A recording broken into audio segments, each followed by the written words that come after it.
টিকাতলির মোড়ে একটা হল রয়েছে, হলে নাকি আর কন্ডিশন রয়েছে।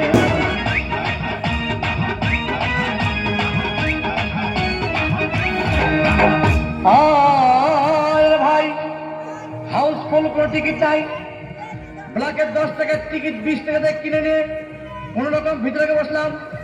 হঠাৎ দেখি পাশে চেয়ারে সেই মেয়েটি আমার পাশেই বসেছে, হলে নাকি আর কন্ডিশন রয়েছে।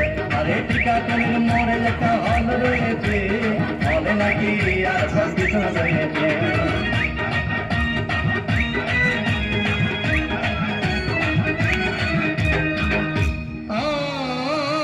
ভাই সিনেমা আরম্ভ হয়ে গেল। রাজ্জাক সাবনা যখন প্রেমে হাবুডুবু খাচ্ছিল, তখন আমার বুকের ভিতর ধূপধাপ শুরু হয়ে গেল। আমি যদি প্রেম করতে পারতাম, তখন দেখি পাশের সিটে বসা সেই মেয়েটি আমাকে সিমটি মেরেছে, হবে নাকি আর কন্ডিশন রয়েছে। আরে টিকাতলির মোড়ে একটা হল রয়েছে, হবে নাকি আর কন্ডিশন রয়েছে।